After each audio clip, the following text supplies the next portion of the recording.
การทักทายสบายดีพ่อแม่พี่น้อง FC ทุกท่านเพราะว่าอยู่ในและก็ต่างประเทศและยินดีต้อนรับเข้าสู่ช่องเราวิทองบ้านนาเช่นเก่าเช่นเคยพี่น้องขอกระบุขอบใจนำ FC ที่ติดตามชมข้าพเจ้าวันนี้จะมาถ่ายภาพพี่น้องในการเอาเรือลงเพราะว่าเป็นการแข่งขันรอบชิงชนะเลิศพี่น้องประจำปี 2025 อยู่ที่เมืองนากายแขวงขมวนของพวกเราได้วันสุดท้ายพี่น้องมาติดตาม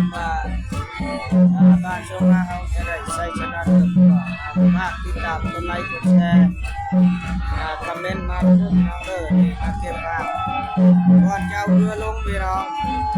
ก็มีการขับทำเพลงหรือว่าเป็นการพูดชื่อเบิกบานในการทำพิธีกับแม่หรือว่าเป็นทางฮิตของประเพณีของเขานำถือมาตั้งแต่โบราณพี่น้องเอาจุดเพื่อนว่าให้สีฟ้าให้ยิงเรามีกำลังใจสู้ต่อให้ได้ชัยชนะกลับบ้านเพื่อสู้เอาพวกเขาก่อนชาวบ้านสมาของพวกเราพี่น้องฝากติดตามด้วยนะครับคนมายังไม่ทันลายพี่น้องประมาณนั้นก่อนเที่ยงคนลายอันนี้คือชีพายนะพี่น้องเด้อฝากติดตามด้วยพี่น้องกองชมกองเชียร์มานั่งอยู่ภาคดูนี่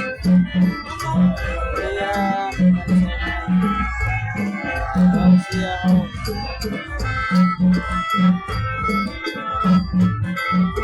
แม่นมดเชียร์บ้าน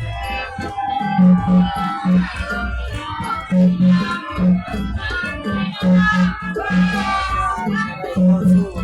รอบชิงชนะเลิศแล้วพี่น้องฝากกดไลค์กดแชร์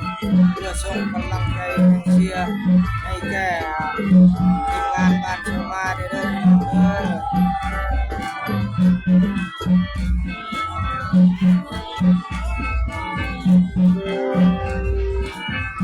สัญญาณทุกคนพี่น้องก็จะมีสัญญาณพี่น้องเพราะว่าเสียงรบกวนก็จะยินเสียงชัดเจนก็เป็นอย่างนั้นติดตามโ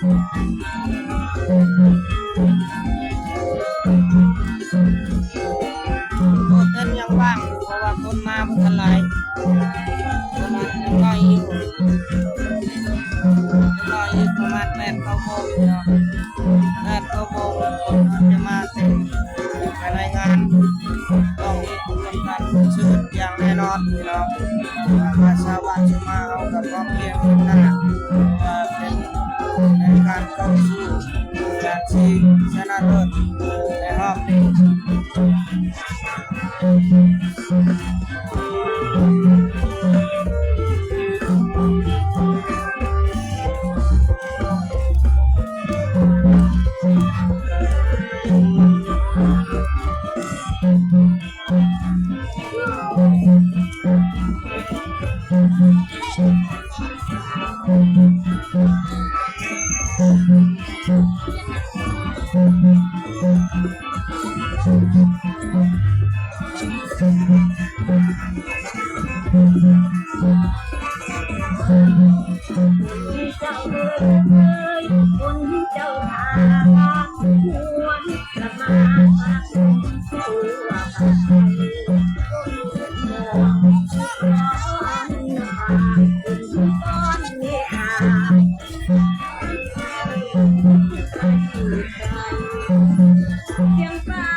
ประมาณนี้พี่น้องสุดท้ายคือขอจบคลิปเพียงเท่านี้ขอกล่าวคำว่าสบายดี